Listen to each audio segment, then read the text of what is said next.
I am going to talk about global warming revisited. The reason it's revisited, I got introduced to global warming here in Linda. And I was in a panel discussion in 2008. And it was a panel discussion about global warming. And I didn't really want to participate. But they said you really had to. And so I spent maybe half a day or a day or so looking at Google. And I was horrified by what I found. And so I got interested in global warming a little bit. And because I was on this panel discussion, I looked at Google, and I looked at Giæver and global warming, because I've been on one panel discussion. And I got roughly 40,000 results. If I look at my mind and look at my name and say Giæver and superconductivity, I get much fewer results. Global warming is really a hot topic. And what I said then, and which I still believe, is that global warming really has become a new religion, because you can't discuss it. It's not proper. If you say global, if you look at Linda here today, then all the people who are, notable people, they have said climate change in their talks. All of them have said it. I don't know whether they know what they mean, but they have said it anyway. Everybody talks about climate change. So the American Physical Society, which I was a member, said the evidence is incontrovertible that global warming exists. Now think about that. This is a physical society. And they say you cannot discuss global warming because we believe it's happening. It's like the Catholic Church. There are lots of incontrovertible truth in the Catholic Church, I'm sure. And here there's an incontrovertible truth in the physical society. So the only answer to that is to resign. And that actually made quite a much more story than I thought it would have. So global warming really starts with these two people, Al Gore and Curry, or however you pronounce it. And what they did, they made this curve popular. I know that's hard to read from the audience, but on the vertical scale is degrees in 0.1 degree. So roughly 1 degree is the whole vertical scale. And the horizontal scale is in years from 1860 to 2000. And you see the global warming has increased, but the scale is like what dentists use when they advertise by toothpaste, because the scale is absolutely distorted. I mean, there's 1 degree there. And for what does this curve measure? Well, this curve measures what does the average temperature for the world for a whole year and for a whole Earth for 1 year. So there's the average temperature for the whole Earth for 1 year, and that measures in a fraction of a degree. So what does that mean? I think probably nothing. So let me talk about that again. From 1880 to 2015, the temperature has increased from 288 to 288.8 degree Kelvin, 0.3%. I think the temperature has been amazingly stable. If I take where I live in Albany, New York, there are roughly 80 degree K difference between summer and winter at some time. And so would you think that 0.8 degree average on the Earth makes any difference to the climate in Albany? Is that sensible to you? Oh, the wrong way. So here is then where the temperature is measured. And you see there's point on the graph, so if you can read that, north of 60 degrees is 167 measurements. Between 30 and 60 degrees is quite a lot of measurements. The United States is all covered with things and stuff. So if you go finally to the South Pole, there are 8 thermometers, according to NASA. That's all they have, including the South Pole. 8 thermometers. And so if you had 8 thermometers to measure the average temperature in Germany, where would you put those 8 thermometers? You know, 8 thermometers for a continent is nothing. And the fact is, as I deal with the South Pole, there had never been as cold on the South Pole as it is right now. There's more ice than there ever have been. And so, but people don't talk about that. They talk about the North Pole, where they have a warmer climate at the present time. And the other thing which upset me is that what is the optimum temperature for the Earth? Is that the temperature we have right now? That would be a miracle. Maybe it's 2 degrees warmer. Maybe it's 2 degrees colder. But nobody has told me what the optimal temperature is for the whole Earth. This is a little bit like American foreign policy. The foreign policy wants things to be as they are because we have it good in the United States. But even the foreign policy can't control the climate. The other thing is that both the alarmists and the deniers, I guess I'm quoted as a denier, measures the average temperature for the whole Earth for a whole year to a fraction of a degree, and that result is significant. Of course it's not. How can you possibly measure the average temperature for the whole Earth and for the whole year and come up with a fraction of a degree? So I have this slide here. I think the average temperature of the Earth is equal to the emperor's new clothes. Was a boy who said, cried, the emperor has no clothes on. And I would cry out and say, you can't measure the temperature for the whole Earth at such accuracy. I was in Beijing I think it was in 74 or 75, and Beijing was a village. There were 3 or 4 cars there, and we had control of one of them. I was back in Berlin, in Beijing, like a few years ago, and you can't cross the streets for cars. And there's buildings which are like 30, 40 stories high everywhere. And so what had that done with the temperature for Beijing, you think? I mean, and if you think that when you measure temperature to 1900, the thermometer was standing sort of in the countryside, and now we go 1910, the more dense population density, and then the thermometers broke, you got new thermometers, and how can you think that I can measure this to a fraction of a degree? It's ridiculous. Now, this is what they have come up with, however, and this is for the last 19 years, roughly speaking, the temperature has not gone up. It's been constant for 19 years, almost as long as the life of the students here. They're probably at 23, 24 years old. So it hasn't gone up. And there was a big peak in 98, that's very recognizable. So what did the people who measure temperature do with that? Well, here is the latest temperature they have measured now, and they see the curve here, and if you look at the edge here, it goes up. I made a bit better one here. The temperature here goes up. How can that be when I just showed you the other curve, the temperature has been constant? Well, the reason for that is that they include now the ocean. But for 100 years, the ocean has not been included. Why do you think they include the ocean?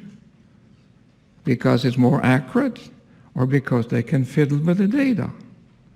That's what NASA does. So Obama said last year that 2014 was the hottest year ever. But it's not true. It's not the hottest year.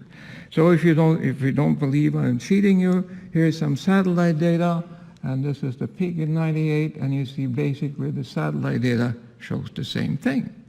The temperature has not increased. So what is then a greenhouse effect? Well, without the atmosphere, the Earth would have been roughly 35 degrees warmer, roughly speaking.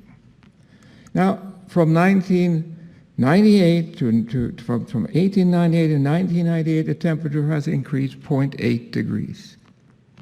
And the CO2 concentration has increased from 295 to 367, or roughly 72 parts per million in 100 years. That's what has happened. That's the fact. I'm not making this up. Now from 1998, which is basically the hottest year, the CO2 has increased from 367 to 403,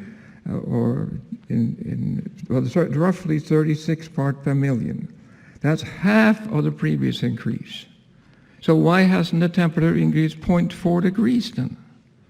I mean, if you're a physicist, for heaven's sake, and here's the experiment, and you have a theory, and the theory doesn't agree with the experiment, then you have to cut out the theory. You were wrong with the theory. See, that's half the thing. It should have been, but it isn't.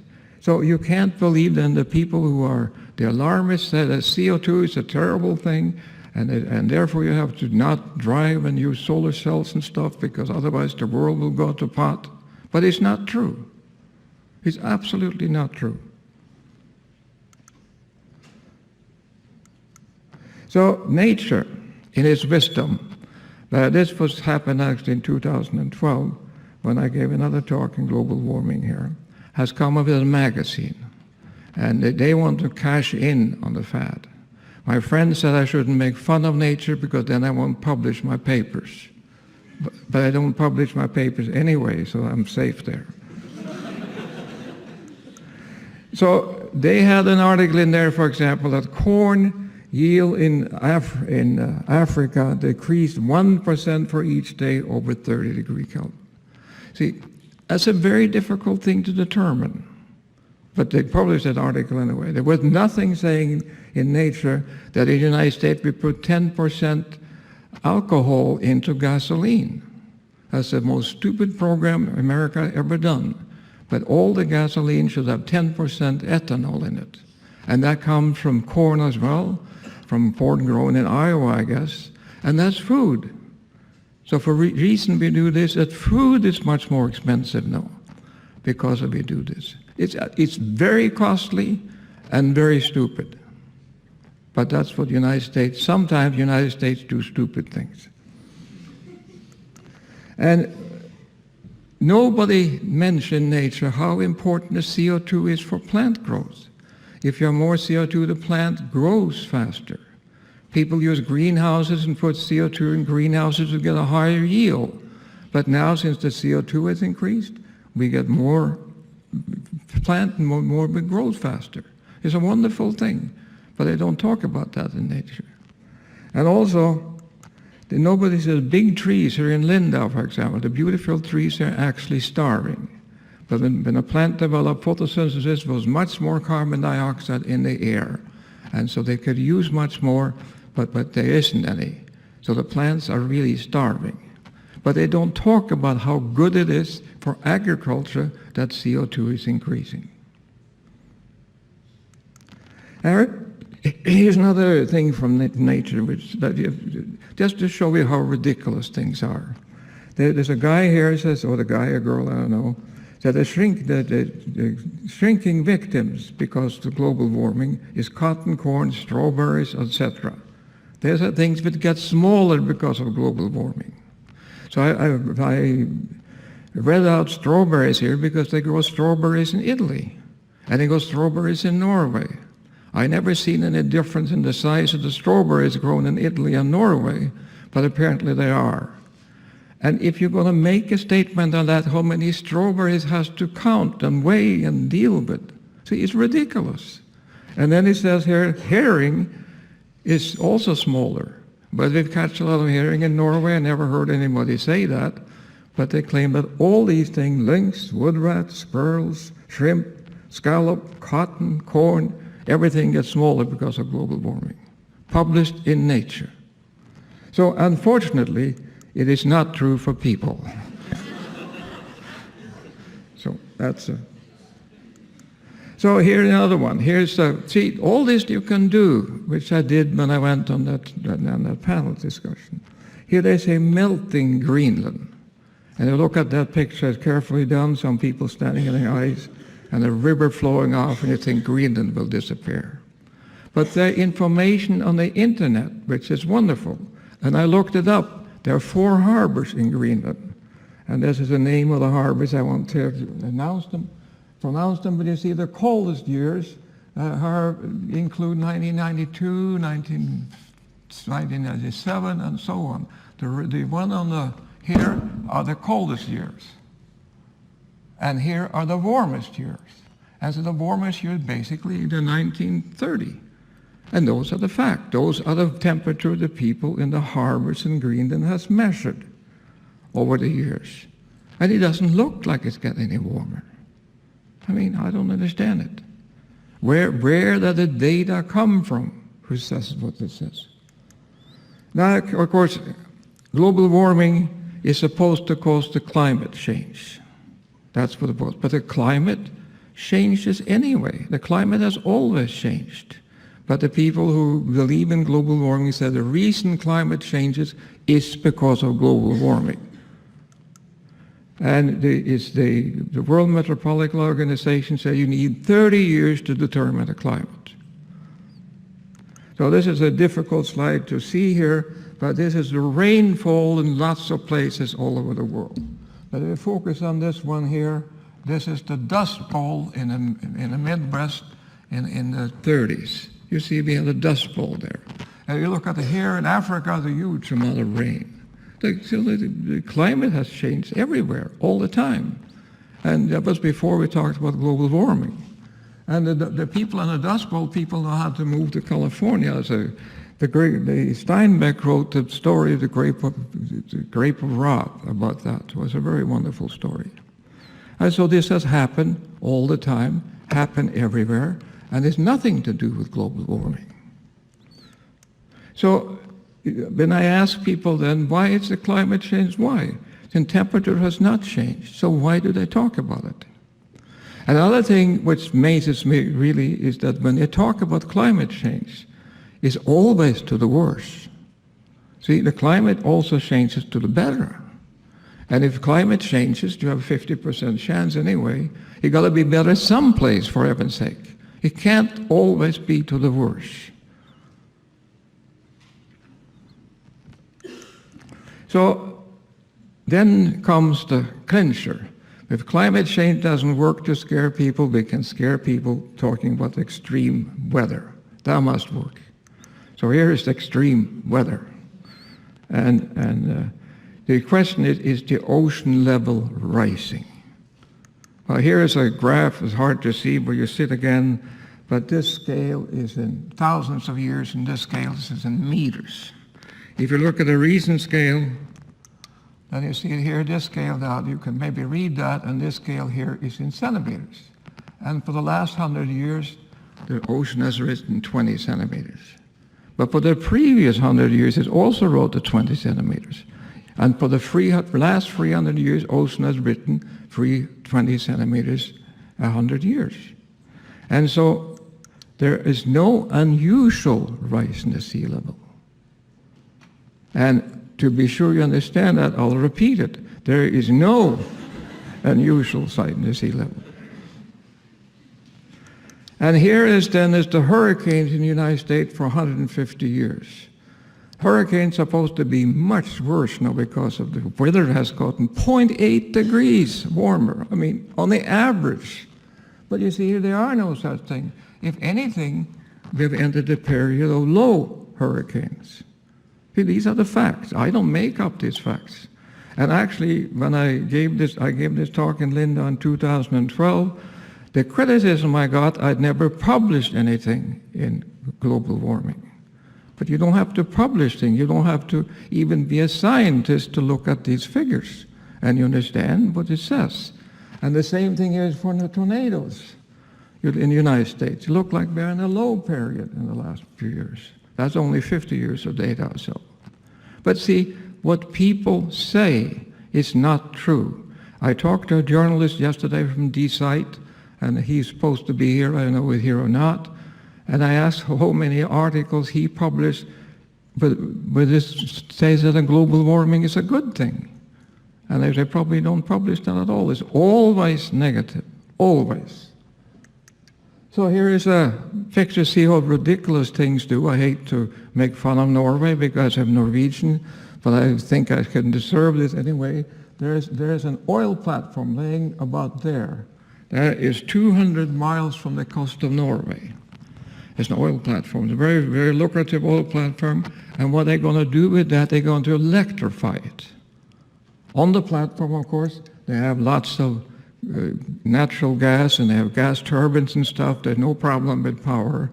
But to save on the platform, to save for the carbon dioxide on the platform, they're going to electrify it from land. It costs billions of money, crowns anyway, a huge amount of money. But the government of Norway has decided that. Hopefully now, when the oil price has fallen by a factor of 2, maybe they reconsider. I hope that. Because what they're going to do, all the gas they save by not using gas generators, they're going to send to Europe. What is Europe going to do with the gas? Burn it, of course. So, I mean, there's no saving here. There's just an expense. There's no saving of CO2 or anything. It's just ridiculous. So here is now what I worry about very much is the conference going to be in Paris in November. And I really worry about that because the conference was in Copenhagen. That almost became a disaster, but nothing got decided. But now I think the people who are alarmists have a very strong position. And so the physical society always have made up their mind, so I don't have to worry about them. And now let's look at what they say. The evidence is incontrovertible. Global warming is occurring if no mitigation is taken, significant disruption of Earth's physical and the cloud system and so on. Everything is go to hell. But the facts are that in the last 100 years or so, we have measured the temperature. It has gone up 0.8 degrees, and everything in the world has gotten better. See? So how can they say it's going to get worse? When we have the evidence that if it's true that they can measure, at least they believe it, when the temperature has gone up 0.8 degree, everything, we live longer, we have better work, better health, better everything. But if you go another 0.8 degrees, we're going to die, I guess. So here is then what we should worry about. This is refugees trying to cross the Mediterranean. And so this is a boat, and these people are not fleeing from global warming, they're fleeing from poverty. If we want to help Africa, we should help them out of poverty, not, try to build solar cells and windmills. Here's another tragic picture. These are Syrian refugees. There are supposed to be 5 million of them. And I ask you, are you wasting money on the climate like solar cell and windmills rather than helping people? See, these people, when you spend, I look at Linda here, there are a lot of solar cells on the roof. These people have been misled. It costs money to do that. And so, and windmills cost money. So here is a very nice, I know I can't convince you by speaking here, but I can show you this book called The Rational Optimist by Matt Ridley. It's a wonderful book. Actually, his main point is that we have it so good today because we are the only ape with barters, with trades. Human, as an ape anyway, they trade. No other animals do that. That's why we have taken this, so much advanced from other animals. And he also talked about but we could change from animal power to steam engine and so on, and then we can go to coal, and then we can go to oil, and we get cheap energy. And cheap energy is what has made us so rich. And now suddenly people don't want it anymore. See, we should continue. And people say the oil companies are the big bad people. I don't understand why they are worse than the windmill companies. General Electric made windmills. They don't tell you it's not economical because they make money on it. But nobody protests, but they protest to Exxon, who makes oil. I mean, they're very good companies, but their companies are efficient, and that's why we have it so nice today. So here is a statement by Obama.